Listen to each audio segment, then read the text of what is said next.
Imagine getting into a car accident, filing a claim with the other driver's insurance company, and then receiving a package in the mail with photos of your car.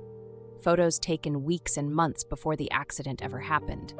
Photos that show your vehicle parked in your own driveway.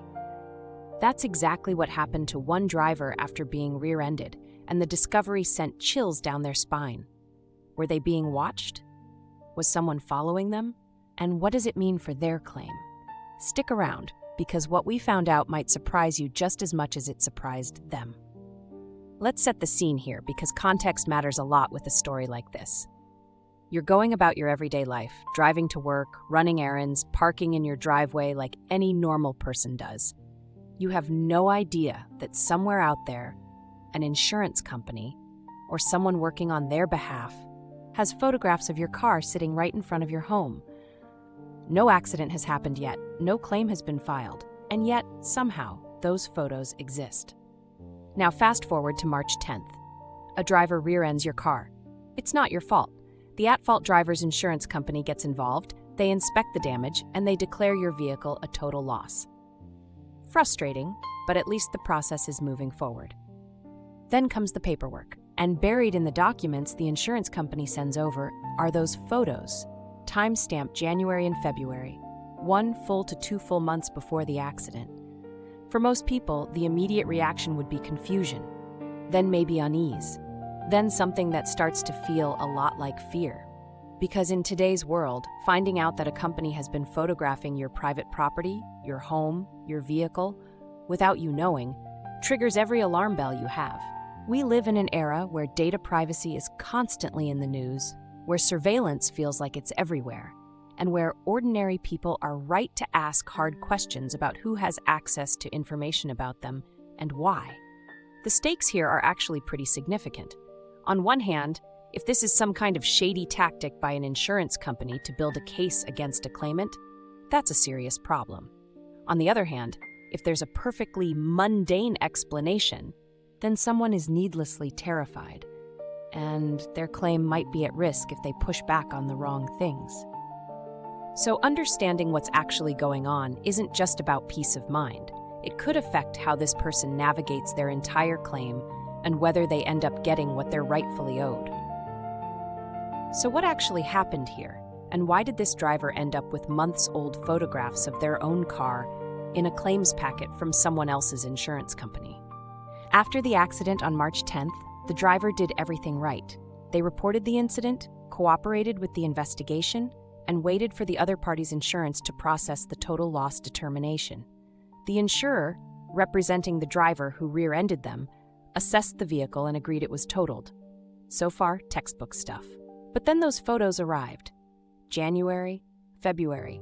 The car, clearly recognizable, clearly the same vehicle. And one of the photos showed it parked right in front of the driver's house. The driver's first thought was pretty natural. They wanted to know if this was standard practice, and if not, what it meant. Were they being surveilled? Had someone hired a private investigator before any accident even occurred? Was the insurance company trying to find pre-existing damage to reduce their payout? And perhaps most unsettling, how did a complete stranger's insurance company have photos of their car sitting at their private residence months before any reason existed to photograph it? Here's where the story gets really interesting, because the explanation turns out to be both more mundane and more fascinating than most people would expect. The answer lies in something called third-party data aggregation and vehicle history photography services. This is a real industry that most everyday drivers have never heard of. There are companies, and this is completely legal, whose entire business model revolves around photographing vehicles all across the country and timestamping and cataloging those images. Think of it a little bit like Google Street View, except instead of capturing street-level panoramas for navigation, these services are specifically capturing and logging vehicle images, often tied to the vehicle's license plate or VIN number. Insurance companies subscribe to these databases, and when a claim is filed, adjusters can pull historical photos of a vehicle to assess pre-existing damage. This helps them determine what damage existed before the incident in question and what damage was actually caused by the accident being claimed.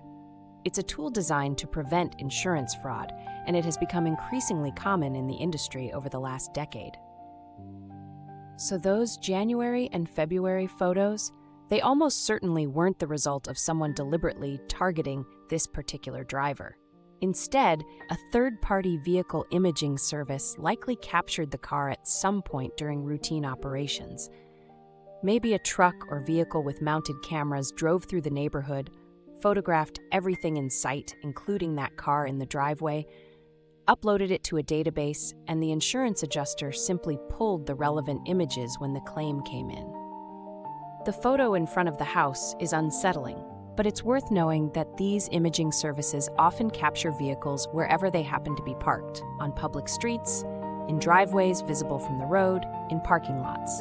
The images are usually taken from public vantage points, which means they don't technically violate privacy laws in most jurisdictions, even if they feel deeply invasive.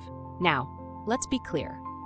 The driver's discomfort here was completely valid and completely understandable.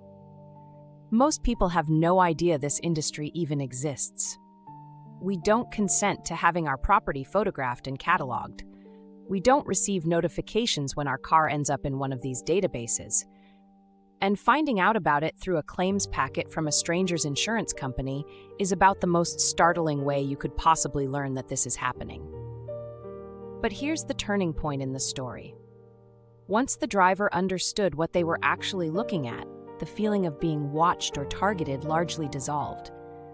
The photos weren't evidence of a conspiracy. They weren't the result of surveillance. They were the output of a massive automated data collection system that the insurance industry relies on and that most consumers are simply unaware of. The more important question for this driver's actual claim was whether the pre-existing damage shown in those photos would affect the total loss payout. And the answer to that is it depends. Insurance adjusters are absolutely allowed to account for pre-existing damage when calculating a settlement. If the photos showed significant prior damage, the insurer might argue that the car's value was already reduced before the accident. However, and this is critical, the at-fault driver's insurance is still responsible for the damage caused by their client's actions. Pre-existing damage doesn't eliminate liability. It just affects how that liability is calculated. This driver handled it exactly right by not disputing the prior damage, staying focused on the accident itself, and asking questions to understand what was happening rather than reacting emotionally. That approach is the right one. So, what can you take away from this story? A few things that are genuinely useful if you ever find yourself in a similar situation. First, know that vehicle history photography databases exist and are widely used by insurers. If you file a claim or are involved in an accident, assume the adjuster may have access to historical photos of your vehicle. This isn't necessarily threatening, it's just the reality of how the industry works today. Second, pre-existing damage is a legitimate factor in claims, but it doesn't mean you lose your rights. If the other party's insurer is trying to reduce your settlement based on prior damage, you're entitled to ask for a detailed breakdown of how they arrived at their numbers. You can dispute the valuation if you believe it's unfair. Third, if you receive documents from an insurance company that confuse or concern you, ask questions. You have every right to ask an adjuster to explain where photos came from, how they were obtained, and how they're being used in your claim.